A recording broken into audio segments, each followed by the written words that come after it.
The nuclear submarine, a weapon designed for massive striking power and stealthy operation. For years, the best defense against submarines was to listen for their approach. So imagine their surprise when the world's navies realized a strange mechanical sound they heard looked like it was actually made by a species of whale. Tracking and recording these whale songs has revealed even more surprises for scientists, whale watchers, and whale hunters. Now the quest has begun to discover the truth about the mystery of the Minkes.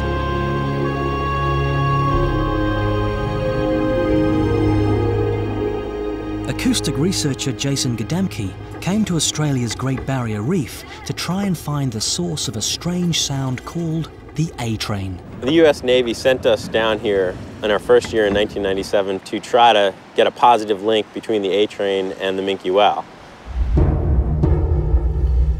During the Cold War, the superpowers played a deadly game of hide-and-seek with one of the most powerful and destructive machines ever built. The nuclear submarine. Both sides used every technological tactic possible to discover the whereabouts of these formidable weapons. In this nuclear blind man's bluff, acoustic navigation and detection were crucial.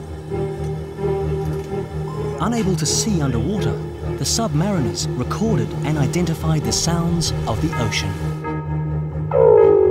They had to learn the difference between countless harmless animals and the enemy. And that's what brought Jason Gadamke from the University of California, Santa Cruz to the Great Barrier Reef. There have been a number of sounds recorded by the Navy since the 50s or 60s or so that they've never been able to identify. One in particular is called the A-train. The U.S. Navy has recorded it for 20, 30 years or so in the Atlantic Ocean. It's a very mechanical sound, and for years people weren't sure where it came from. Some experts thought Minke whales might be responsible.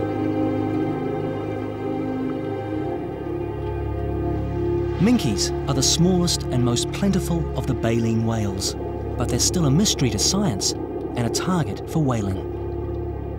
Even though commercial and scientific whalers have hunted Minkes for decades, we still don't know much about their lives or even their true numbers. And so there have been public protests over how many Minke whales are caught. Norwegian and Japanese whalers take between 800 and 1,100 Minke each year.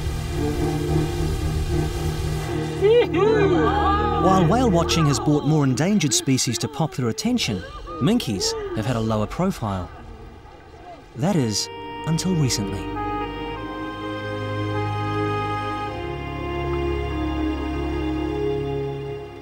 I was just starting graduate school, and my advisor told me about an opportunity down on the Great Barrier Reef where Minke whales actually seek out and maintain really long contacts with boats.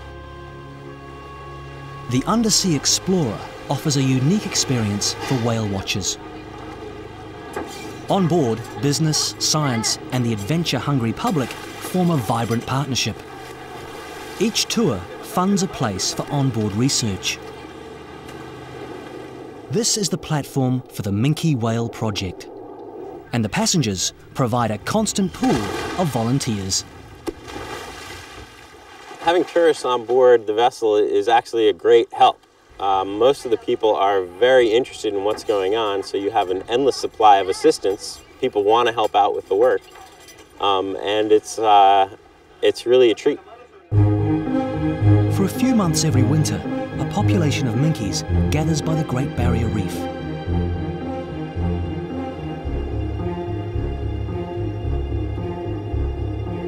I was told that the Minkes will seek out boats and that they will circle around boats for hours. I was told that over and over again, but it really did not settle in until I was down here and could witness it. And when I did, my jaw just dropped. It is incredible, and there is nothing else like it anywhere else in the world. For Jason, Being in the water close to the Minkes is an awesome experience. They might be one of the smallest whales in the ocean, but at more than 7 meters long and 5 to 6 metric tons in weight, they're still big animals. These fast and agile swimmers are smaller than other Minkes, so they're possibly a dwarf species. Where they go when they're not visiting the Great Barrier Reef is still a mystery. But one thing we do know about the dwarf Minkes is that they are curious and very noisy.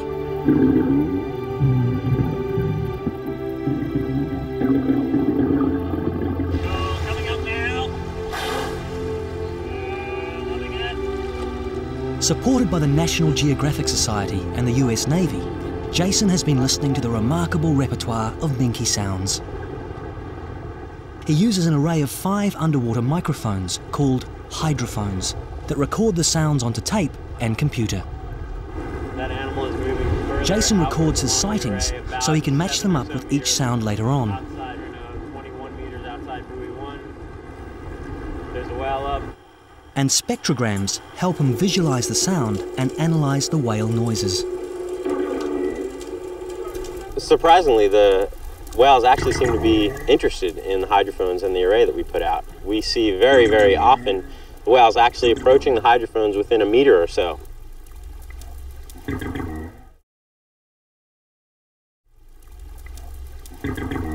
So far, Jason hasn't heard the mysterious A train, but his recordings have proved the Great Barrier Reef Minkes do make their own unique sounds, and that's solved another mystery. The sounds we've been recording are actually very different from the sounds that were recorded back in the 1970s from Minke whales. We've been able to link the Minke to a sound that's actually been recorded off the coast of Australia for the last 15 years. The sound that we've recorded, which has sort of taken the name the Star Wars sound, mainly because the very first time that I ever heard that sound, I wrote down in my logbook Star Wars, because I'd never heard anything like that.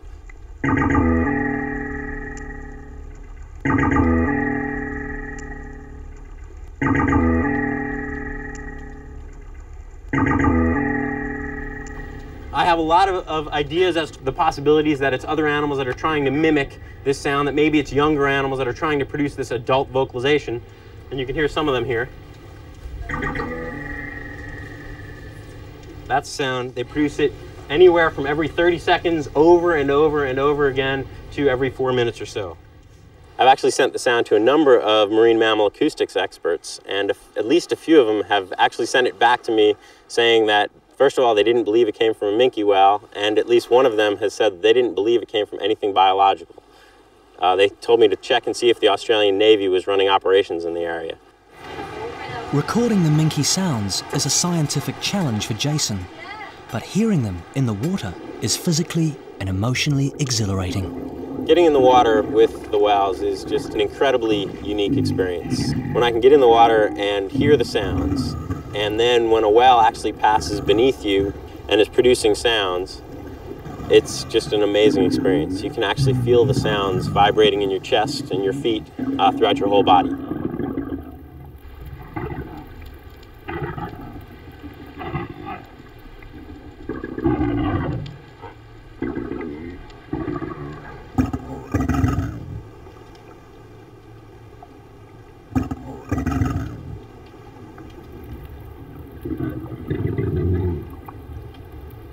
But what are these strange and powerful sounds for?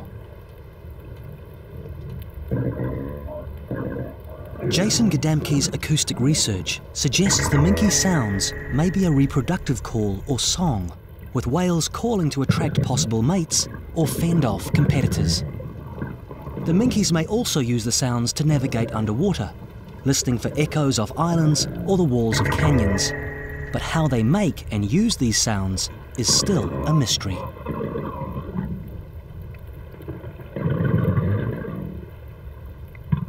We know how dolphins produce their sounds for echolocation, but Minkes have a completely different anatomy.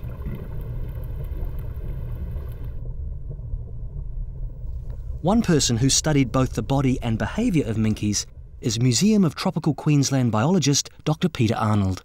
This massive skull is particularly unfamiliar looking. The nose has moved to the top of the head. And in fact, from here goes upwards to the two nostrils like our own. The eye is deep down on the side of the animal, surprisingly mobile, and they can move independently. And the ear, which is only a tiny pinhole on the side of the animal, leads to the ear bones deep at the base of the skull. There are no teeth in the Minkes' enormous jaws. Instead, plates of baleen hang from the roof of the mouth. These are the baleen plates of a minke whale. Baleen, sometimes called whalebone, but it's actually a horny texture like our fingernails. This is the part of the whale that filters out the water. Minke whales are gulpers. They take in massive amount of water and the food. As they close the jaw, the water is forced out between these plates, but the food is trapped on the inside in these fine filtering networks and swallowed. The great whale's precious baleen was one reason the larger species, like the southern right whale, were hunted to the brink of extinction. Only a century ago, baleen was in demand wherever a flexible, springy material was needed, in corsets, fishing rods, and even policemen's clubs. Before plastics, the baleen from just one whale would pay for an entire expedition.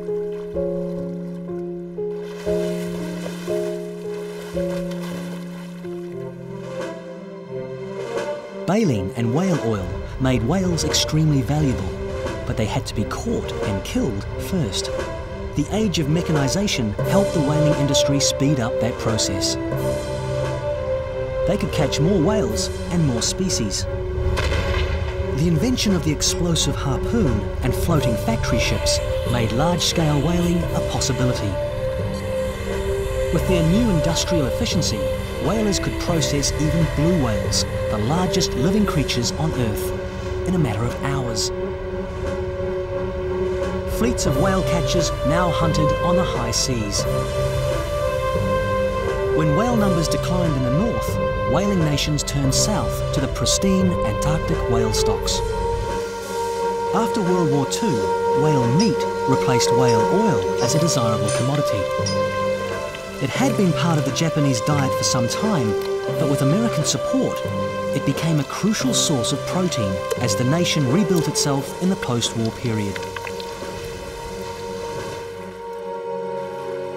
However, regulation of Antarctic whaling proved ineffective, just as it had in the Northern Hemisphere. By the 1970s, the populations of all large whale species had collapsed, and the vast whaling industry fell into decline. But it didn't die altogether, and whalers turned their attention to the smaller minke whales. Today, minkes are hunted for their meat, but conservationists and whaling nations argue over how many minke should be taken. Total population estimates vary widely from 1 million to just half that number. Even saying exactly what is a minke whale isn't that simple. Up until fairly recently, most people thought there was really only one type of minke whale. There's one in the Northern Hemisphere that's been hunted for centuries, and there was a logical progression that any small whale, including the one found in the Antarctic, was also called a minke whale, even though the whalers themselves recognized it didn't look quite the same. According to Peter Arnold, there are two distinct species of minke whale, with the dwarf minkes seen on the Great Barrier Reef forming a separate subspecies. Adult dwarf minkes are almost 2 meters shorter and have different markings and colouring to the northern and Antarctic minkes.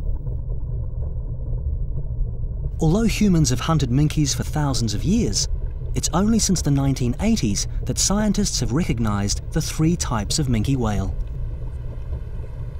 One of the practical implications of our knowledge now that there are at least 3 different types of minke whales is the fact that talk about setting quotas for the minke whale, as if there's just one, is quite erroneous. The dwarf, for instance, it was only described in the mid-1980s. We have no population estimates for it at all, and therefore if we're setting a quota for hunting, it would have to be 0. Peter Arnold and James Cook University marine biologist Dr. Alistair Birtles developed a special interest in the dwarf minke in the early 1990s. From the northern part of the Great Barrier Reef, dive boats reported regular sightings of dwarf minkes, mainly during the winter months of June and July. The minkes were approaching the boats. That wasn't so unusual for these curious animals. But what was unusual were reports that they were staying around for hours at a time and investigating swimmers. Such behaviour was virtually unheard of.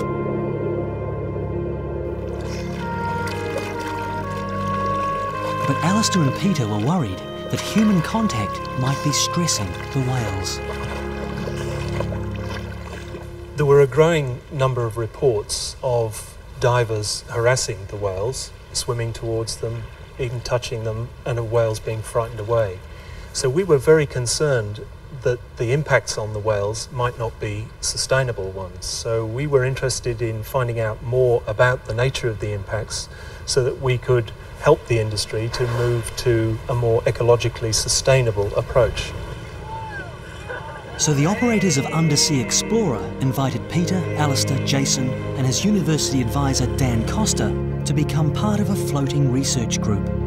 Their goal was to find out whether whale watching in the water could continue without harming or stressing the dwarf minkes.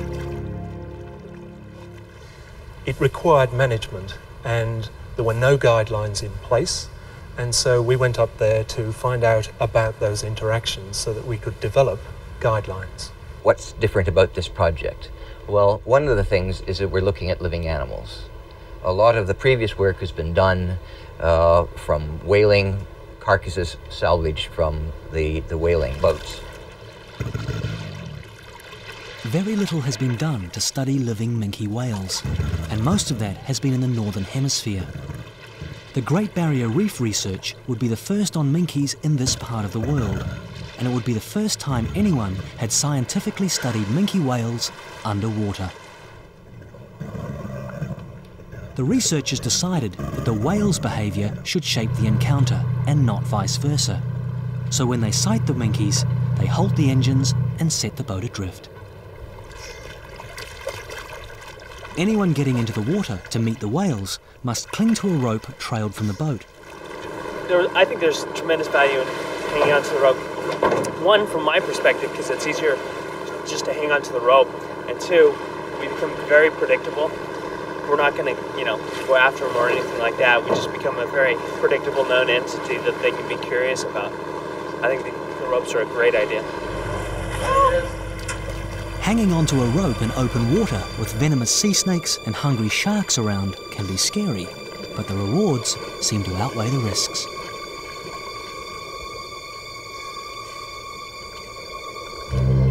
The rope makes each swimmer's position predictable, and the whale's confidence grows with every pass. Just how long and how close the encounter is going to be is left entirely to the whale.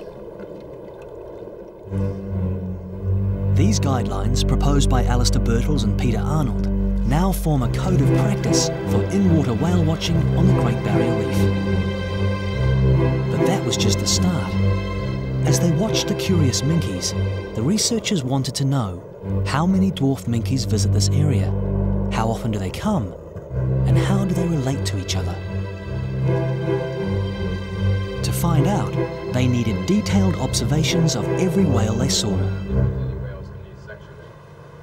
To achieve their ambitious plan, Peter and Alistair decided to include almost everybody on the boat in the team, both researchers and passengers. Because your spotting from the upper deck, your observations underwater will be really important.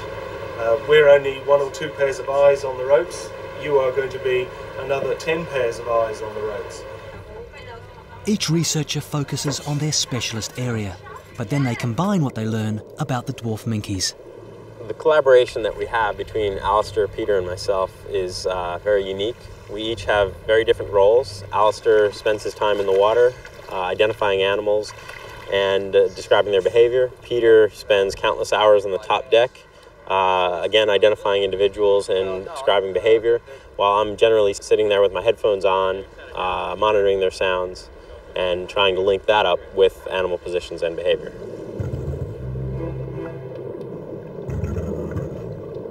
They soon realised it was possible to identify individual animals. The variations in their markings were as distinctive as any fingerprint. But recording these distinctions is easier said than done. The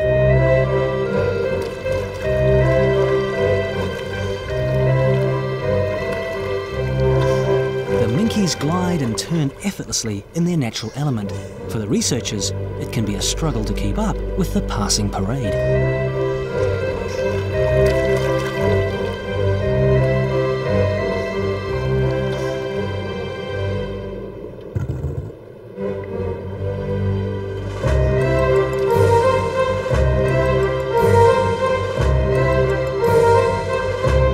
One of the complications about teasing out the identity of individuals is that the Minkes are different on the left side and the right side. And as the numbers build up and you are unable to link the lefts and rights, it begins to get really complicated. And in long encounters, when we've had upwards of 20 animals, it can become really bewildering. To counter the confusion, Peter makes a duplicate set of observations from the boat, the number of whales and the timing and direction of each pass. Jason records the whale sounds, but his hydrophones also help locate the Minkes as they pass by. If a whale is within 50 or so meters of the array, we can get really accurate locations, probably within a few meters or so.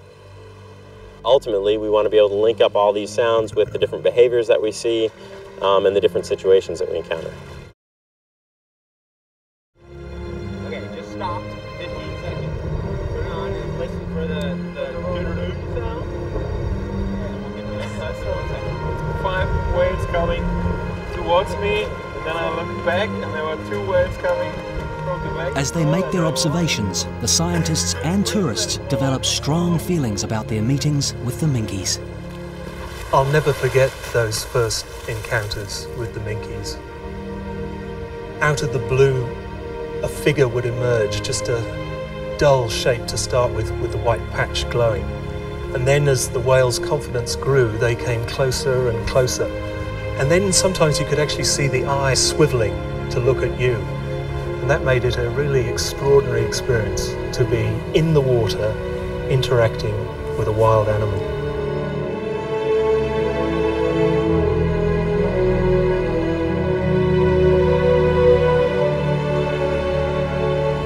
They are superbly designed, from their sharp pointed nose along their sleek body. They are hydrodynamically magnificent. They glide towards you and can stop right alongside and look at you. They shine. There's a sheen to their grey metallic colour, and the sunlight reflects off them. They are exquisitely beautiful. Absolutely gorgeous. And when they were swimming underneath, you could see the texture of their skin. It was shining and sparkling, and it would reflect in the water. It was beautiful. Oh, it's the biggest animal I've had near me. Like, it's just really strange. What I got was a omnifluorescent metallic glow off the side, and as they're constantly turning around in the water in front of you, it gives off this brilliant reflection of light. It'll just blow your mind.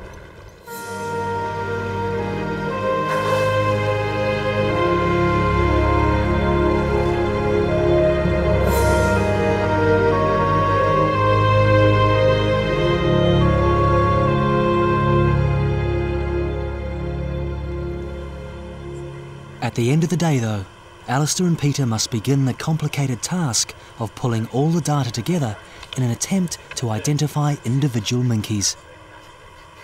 They check their observations against daily video recordings of the encounters. Which is fish head 3. Back in the studio, this methodical process eventually creates a unique identikit picture of each whale. And then there's 3 dots in the axillary, and you can see the spot on here. And then this is just like it's painted on up there. On the top. From distinguishing marks, the scientists can give each whale an identity and a nickname. You can see the old puckered scar that I gave her name front. Top Yeah, one there. And then there's a clear scar Below underneath that. Early in the study, the team identified a number of whales they would see repeatedly over the weeks and years. These animals would reveal secrets and dangers of minke life to the scientists. They would also become familiar faces. Wiggly Nape Streak took her name from the distinctive pattern behind her head. Cockatoo was the most interactive of the group, passing by 29 times in one encounter. She often rolled over to show her sex. She was also very interested in the hydrophone and took the opportunity to make her minke sounds. This was also Alistair's first encounter with the whale he called Scratch.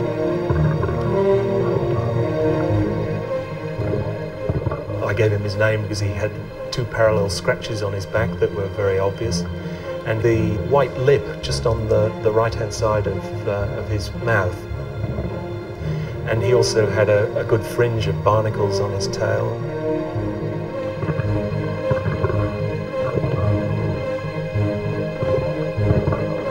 Named for the oval scar on her side, Old Pucker kept her distance most of the time, but did make occasional passes. And it was also clear that these animals were not stressed in any way. They were there under their own volition. Some stayed for a little while and then disappeared. Others stayed with us for almost the whole encounter. As the boat drifted for several kilometres, some of those encounters lasted for 2 hours or more. This meant the whales were actively maintaining contact with the boat and swimmers. There's no question they're interested in what's going on down there. You know, the minute you guys put out the lines, they were swimming back and forth. I'm sure you can see from the top. They turn around looking at us, you know. They can definitely go anywhere they want. There's no reason else for them to be here. They don't just stay and move in one direction all the time. They're constantly turning over on their bellies, sometimes going up for air, and they always pick these points almost right in front of you to do so. And I don't know whether it's a form of showing off or whether it's just being playful or what, but it's beautiful. Even though the whales can come and go as they please, the researchers still worry that the cumulative effect of all this contact may stress or overexcite the minkes.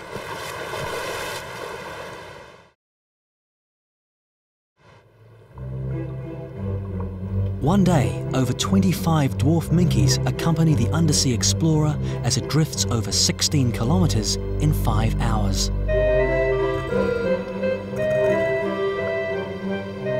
They include 4 whales from an earlier meeting. The inquisitive cockatoo is first on the scene. This time, she decides to put on more of a show. It was very interesting when she came back that second time because her behaviour was very interactive indeed, and she was straight in, close to the swimmers on the line, interacting with the microphone, interacting with the swimmers, and coming in much, much closer than she had at the first encounter when we met her.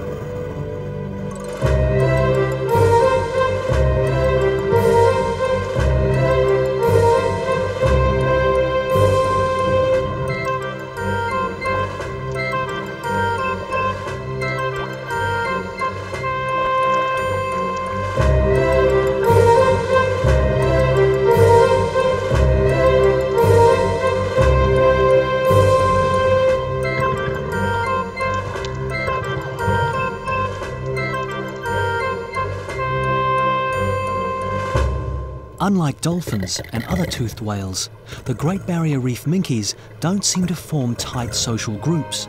The cast of characters at each meeting is an ever-changing one.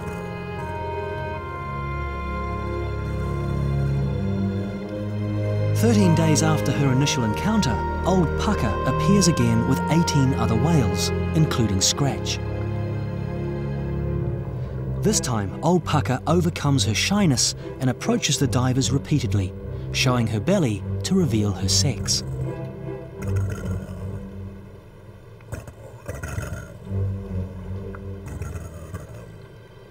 On many of her passes, she swims close down the line, examining the people in the water and allowing them a very close look at her scar.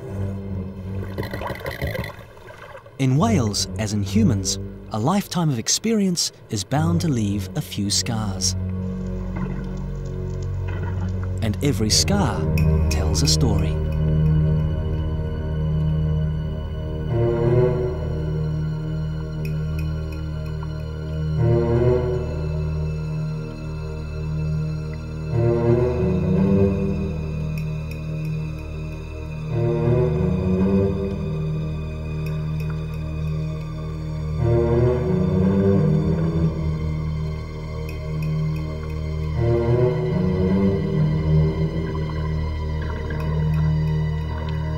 Scars like this are probably from attacks by killer or false killer whales that live in the tropical oceans.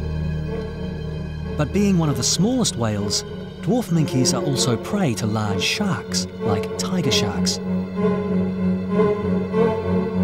Tails are often heavily scarred, being the obvious target of the predator as the whale attempts to escape.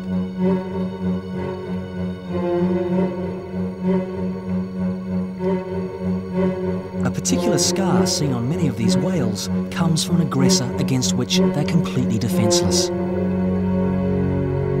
One whale that's been a victim of such an attack is Scratch. Between the first sighting and this one, Scratch had received this golf ball-sized scar. The scar offered the scientists a clue to Scratch's movements because it comes from one of the deep ocean's most unusual predators.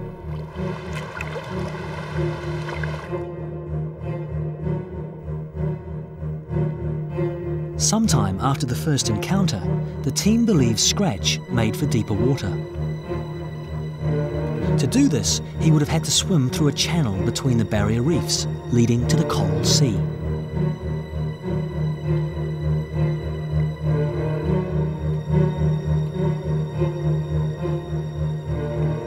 But on this day, the ocean waters held an unpleasant surprise. A vicious predator, with the largest teeth for body size of any living shark. Isistius, the cookie cutter shark.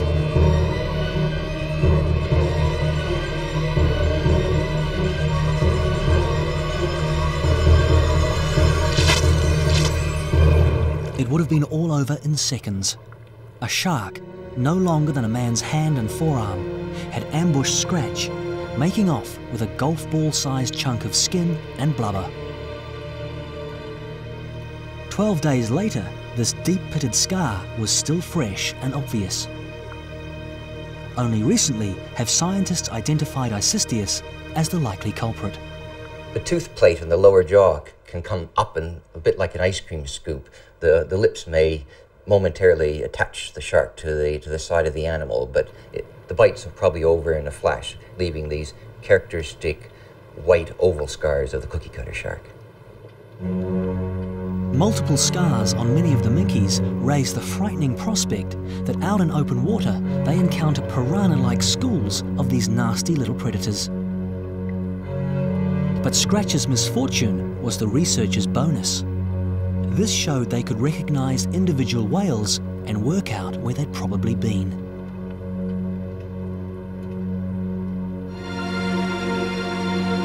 But another kind of wound tells a different and darker story. This minkie is called Wop scar. The distinctive scar may have been human-inflicted, possibly by harpoon.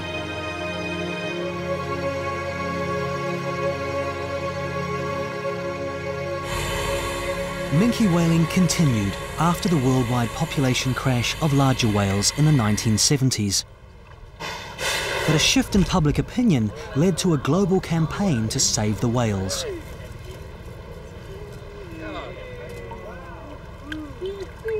Finally, in 1986, a moratorium on commercial whaling came into effect. Since minkies were the only whale left in commercially exploitable numbers, this was in effect a ban on minke whaling.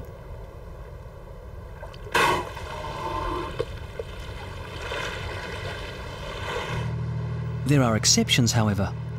Norway takes over 500 northern minkies each year in the North Atlantic waters. And every year, Japan takes hundreds of minkies with the permission of the International Whaling Commission. The Commission permits whaling for scientific purposes, but the meat is then sold legally in markets. From there, it finds its way to homes and restaurants where whale meat remains a popular dish. However, genetic testing recently showed that a quarter of the meat traded as minke came from other protected species. This suggests that scientific minke whaling may provide a front for the killing of fully protected whales.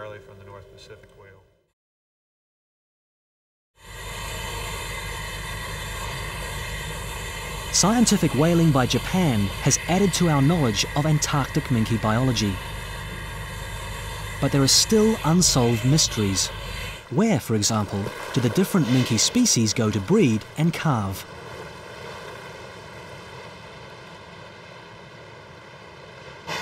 And how many minkies are there?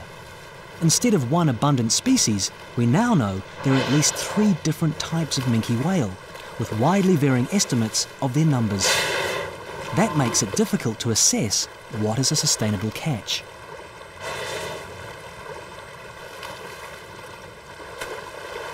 And so many nations consider any kind of whaling should be banned.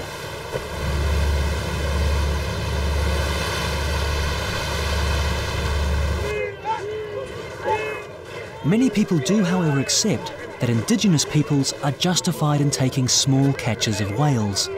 Whale hunting is a vital part of their culture, and without it, part of that culture may die.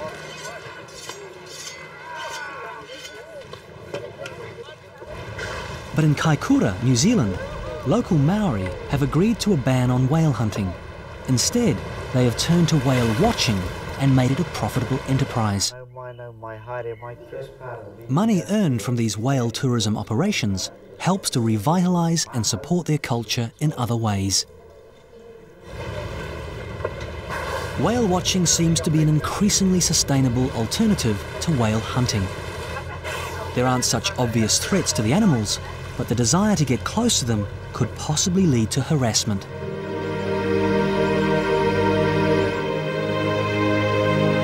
Which is why the Minke Whale Project is so significant. Over 6 seasons, they've recorded more than 300 hours of underwater encounters. And the study of these whales has revealed a greater variety of dwarf minke behaviour than ever recorded before.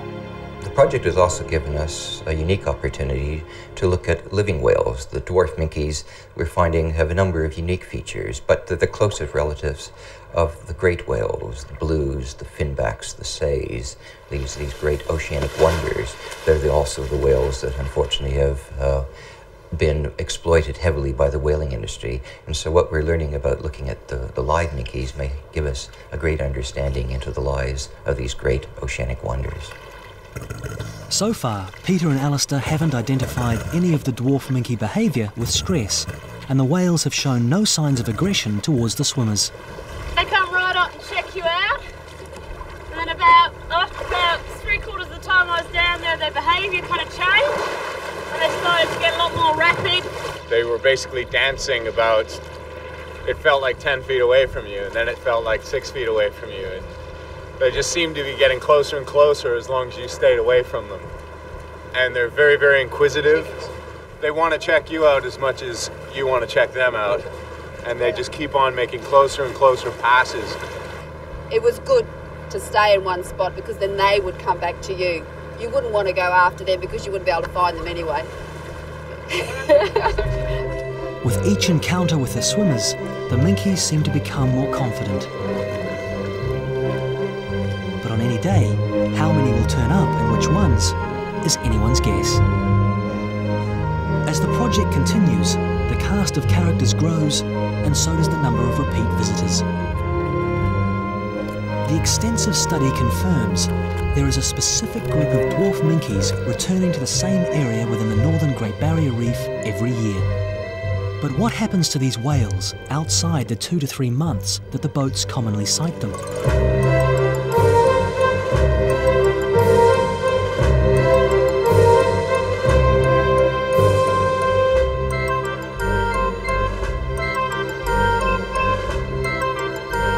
To track the Minke movements, it was time to tap once more into some Cold War technology. Jason Gadamke decided to try a technique used by Navy warships to detect and locate submarines from their underwater sounds. After the first year of recordings, when we recorded the Star Wars sound, we realized that because it's so repetitious, we could actually do some remote monitoring work. And the way we've gone about this is to take Navy sonobuoys, which the Navy generally drops out of helicopters and planes to listen and see if there are submarines in the water. And we've taken these sonobuoys, modified them. They have a hydrophone, an underwater microphone on them, and a radio transmitter. And then come back to Lizard Island and listen to the sounds of the whales while we're sitting up here on land.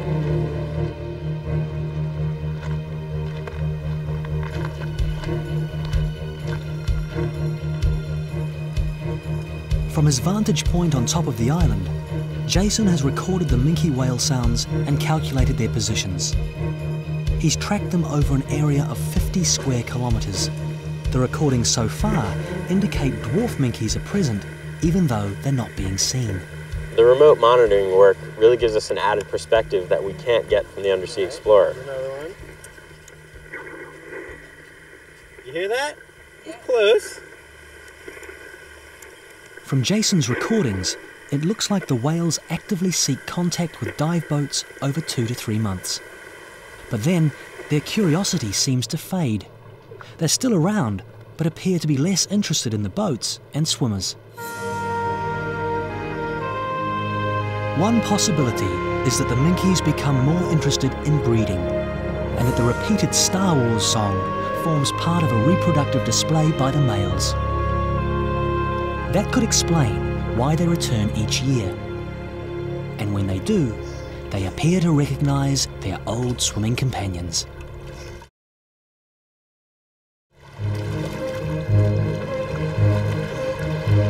Over 3 years, the research team on the Undersea Explorer has identified over 200 individual whales. They arrive sometimes singly, at other times in groups of up to 25. And as the scientists come to know the whales, it almost seems as if the whales recognize them.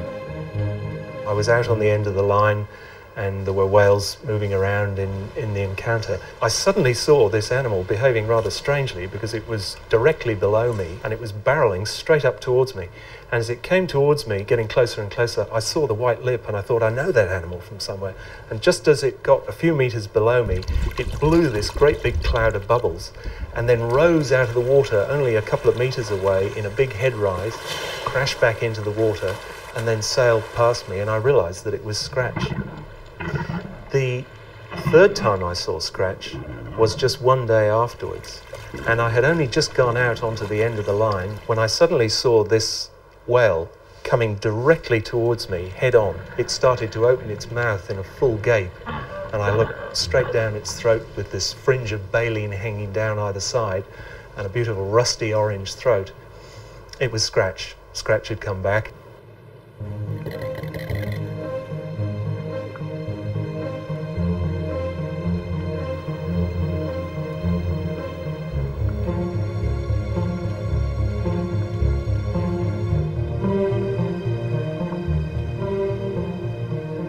I'm still not quite sure what Scratch was telling me by that behaviour, but I rationalised it in terms of a smile of welcome on seeing me again.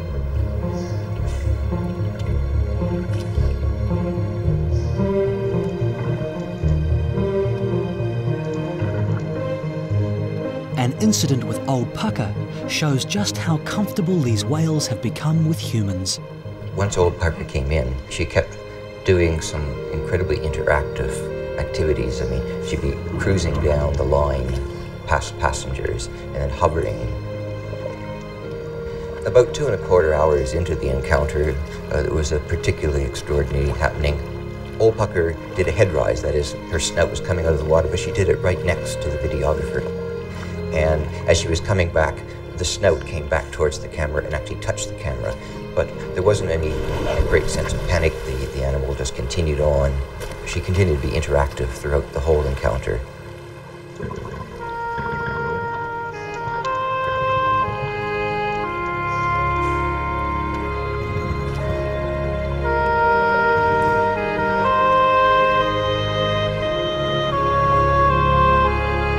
Alistair and Peter are still assessing what effect, if any, these encounters might have on the dwarf Minkes. But their effect on the scientists and passengers aboard the Undersea Explorer is powerful and emotional. And over the course of a long encounter, when people may have been in the water for many hours with a few minke whales that they've identified as individuals, they become very close to those animals. And I well remember one of our first long encounters. We'd been with a group of 5 whales for nearly 5 hours, and we had to leave them because the sun was setting and we had to sail back to the reef. And as we headed off to the reef, the whales were moving along in our wake with their backs glistening in the golden setting sun. And I looked back and there were people all over the deck of the boat staring off at the whales in the wake, and some of them had tears running down their faces. And I did some interviews with people immediately afterwards to try and capture the experiences that they'd had. And 3 out of the first 4 people I interviewed just burst into tears as they were trying to explain to me the extraordinary strength of the feelings that they had during the course of these encounters.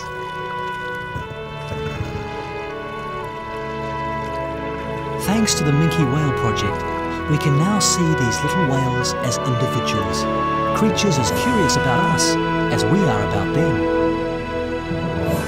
But the research also highlights the central role played by Minkes in the debate over human relationships with all whales. After their moving encounters, scientists and tourists return to the safety of their homes. But just where the Minkes go to is uncertain.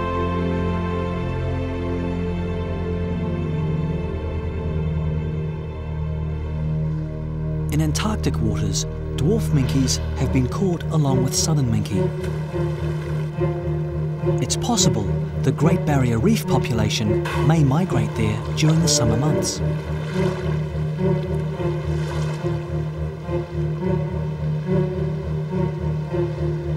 If they do, and if whaling quotas were extended to include dwarf Minkes, then these friendly whales could be at risk.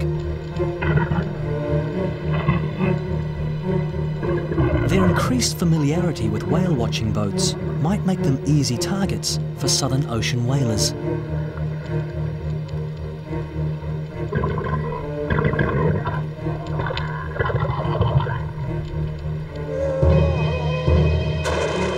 Humanity's conflicting approaches to whales means they're pressured on all sides. In the last 10 years, whale watching has grown to be a billion-dollar industry. But uncontrolled tourist exploitation could lead to overkill of a different kind. Like other forms of whale watching, swimming with whales could be considered as a viable alternative to other forms of exploitation like whaling. But that's really true only if it's done sustainably and on the whale's terms. Otherwise, these encounters should not happen. And if they are managed in a sustainable way, then they are a renewable resource, and minke whales can be enjoyed by people for many years to come. Thanks to some smart Cold War technology, we'll be hearing a lot more from the mysterious minke whales. We'll be able to track their strange mechanical Star Wars song wherever they go.